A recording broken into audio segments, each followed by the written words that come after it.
sumpah sapa billahi kelawan Allah taala iku la syahadatuna yakti utawi sumpah ingatase ingsun kabeh iku hakun duwe hak mina syahadatihi ma saking sumpahe wong wa ma'tadaina lan ora liwati wates ingsun kabeh ina sepune ingsun kabeh idan nalikoni liwati laminal qalimina iku setengah saking golongane wong kang dolim-dolim. Bismillahirrahmanirrahim. Ayat niki jelasaken bahwa apabila di kemudian hari setelah wafatnya orang yang berwasiat itu tampak tanda-tanda ketidakjujuran para saksi itu misalnya sewaktu diminta kesaksiannya mereka lalu memberikan kesaksian yang tidak benar atau mengaku tidak menyembunyikan sesuatu dari harta peninggalan yang dipercayakan kepada mereka oleh orang yang berwasiat itu. Maka untuk mencari penyelesaian dalam keadaan itu kewajiban untuk bersumpah dialihkan kepada ahli waris dari orang yang telah meninggal yang memberi wasiat itu.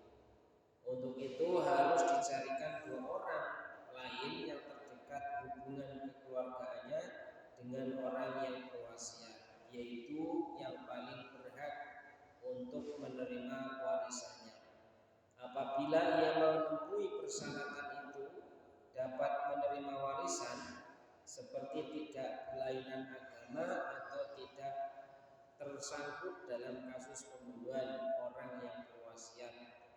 Apabila kerabatnya yang terdekat itu ternyata tidak memenuhi persyaratan untuk dapat menerima warisan, misalnya karena perbedaan agama dengan orang yang meninggalkan warisan atau karena ia tersangkut dalam kasus pembunuhan yang berwasiat, maka dicarilah dua orang lain di antara ahli waris itu yang paling utama untuk melakukan sumpah tersebut dengan melihat usia, sifat, pengetahuan dan sebagainya. Ayat ini dalam penjelasan yang lain berkedudukan dalam ayat lain dijelaskan bahwa kedudukan saksi-saksi yang semula wajib kemudian menjadi sunnah. Sebagaimana firman Allah, kutiba alaikum idza hadara ahadakumul mautu in taraka khairal wasiyatu lil walidaini wal aqrabina bil ma'ruf haqqan 'alal muttaqin. Diwajibkan atas kamu apabila maut hendak menjemputmu seseorang di antara kamu, jika dia meninggalkan harta berwasiat untuk kedua orang tua dan karib kerabat dengan cara yang baik sebagai kewajiban bagi orang-orang yang bertakwa. Surat Al-Baqarah ayat 180. Ini penjelasan dari surat Al-Maidah ayat 170. Bismillahirrahmanirrahim. Selanjutnya dzalika anna ayatu bi syahadati ala wajhiha aw yakhafu an turada aymanun ba'da aymanihim wattaqullaha wasma'u wallahu la yahdil qaumal fasiqin. Dzalika utai mengkono hukum kang pun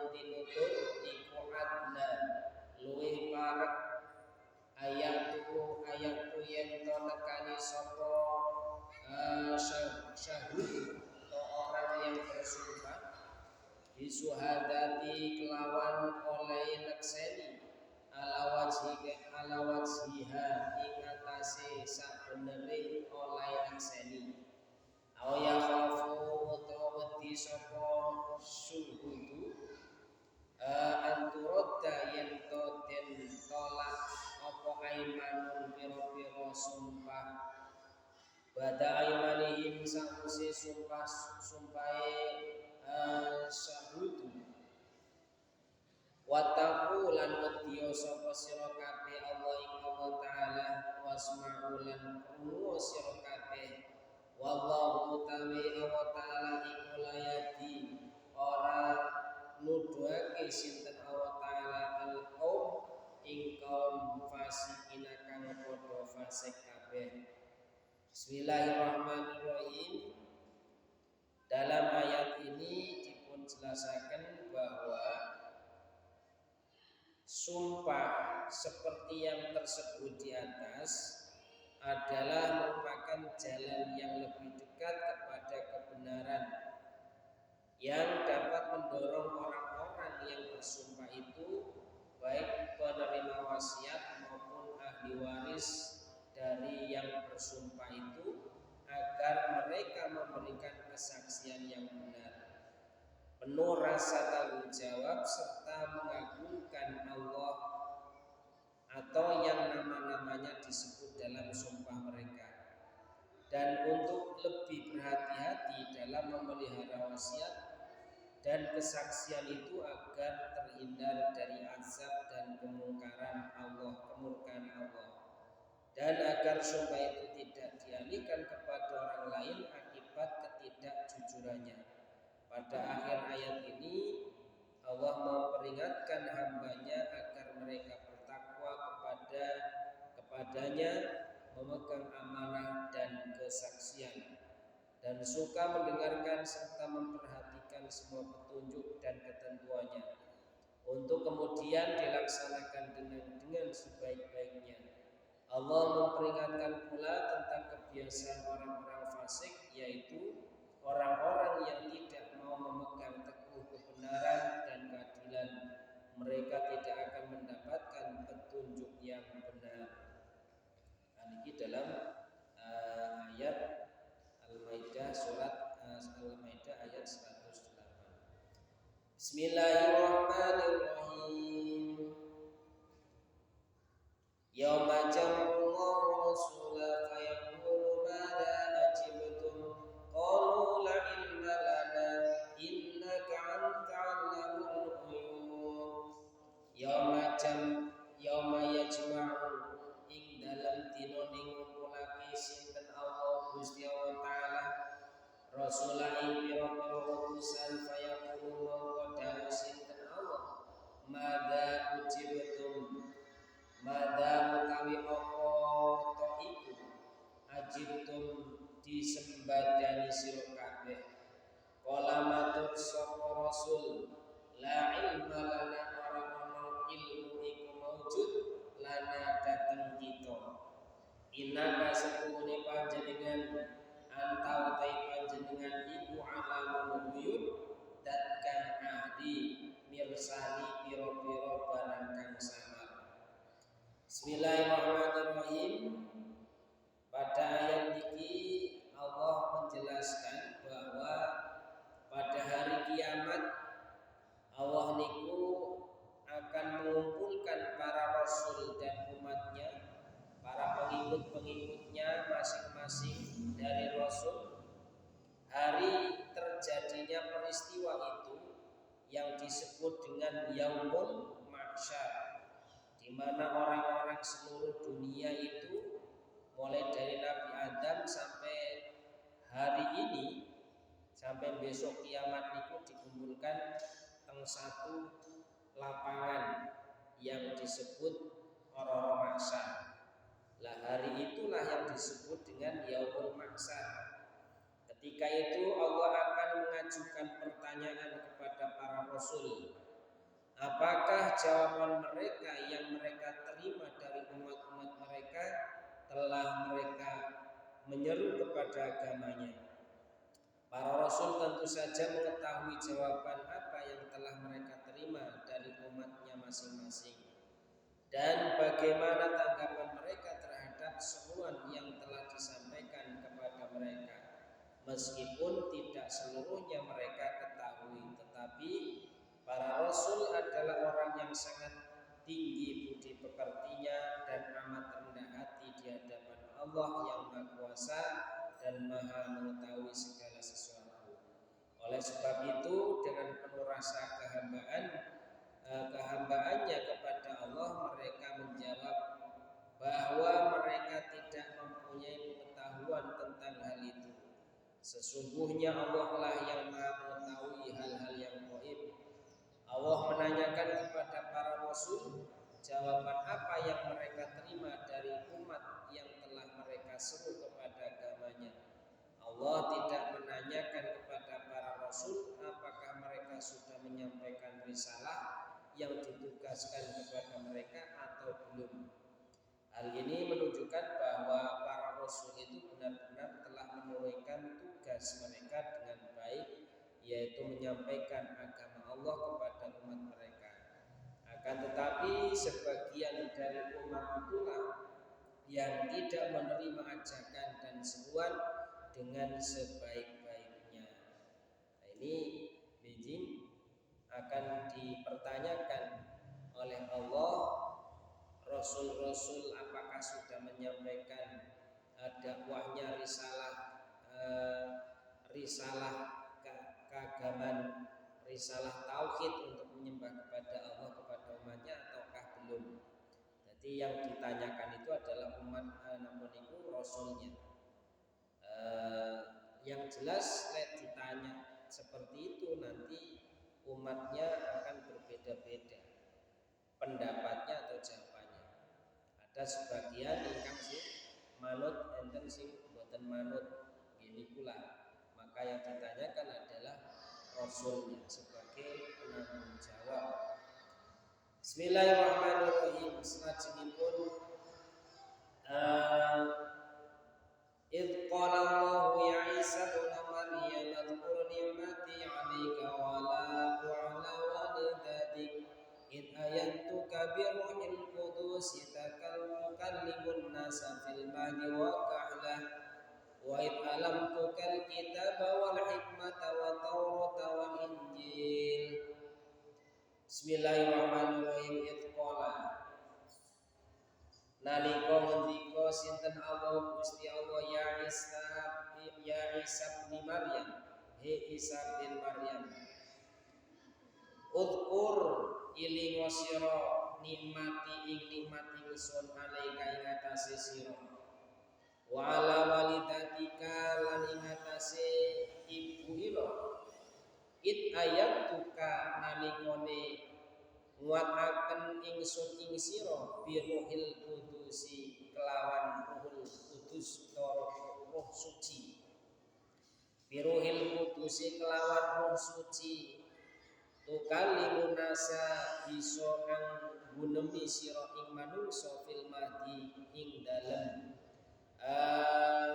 bandulan utawa dalam kandungan wa kahlan lan nalikane setengah tuwa wa id alam tuka lan nalikane mulang ingsun ing sira alkitab ing kitab wal hikmata lan hikmat wa taurat lan kitab Taurat wal injil lan kitab Injil wa itahluku lan nalikane gawe sira minatini saking lempung utawa embun kahai ati toiri ingkang umpamani manuk biidni kelawan idin ingsun fatang fuhu mongko nuli nyepun sira fiha ing dalem hayati toir fatakun mongko ana sapa hayati toir iku toiron dadi manuk temen biidni kelawan idin ingsun watu diulan marasake sira al akmaha ing wong kang buta wal abrosolan loro baros utawa belang biidni kelawan idin ingsun wa itu rijul mauta lan nalikone ngetokake sira al mauta ing pira-pira mati biidni kelawan idin ingsun wa in kafatu lan nalikone nyegah sapa ingsun Bani Israil ing Bani Israil an kasanging sira idjatahum nalikane nekani sira hum ing Bani Israil bil bayinati lawan kang gawa pira-pira pertanda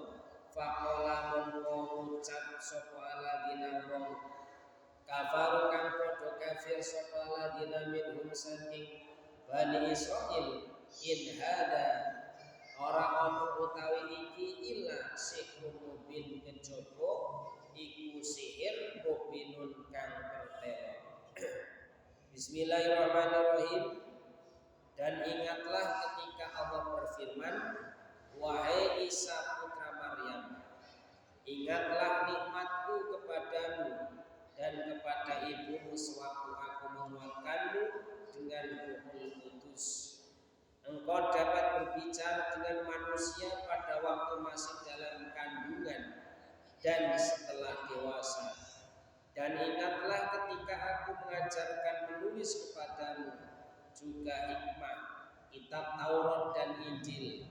Dan ingatlah ketika engkau terbentuk dari tanah liat berupa burung dengan seizinku, kemudian engkau meniupnya lalu menjadi seekor burung yang sebenarnya dengan seizinku. Dan ingatlah ketika engkau menyembuhkan orang yang buta sejak lahir dan orang yang berpenyakit kusta dengan seizinku.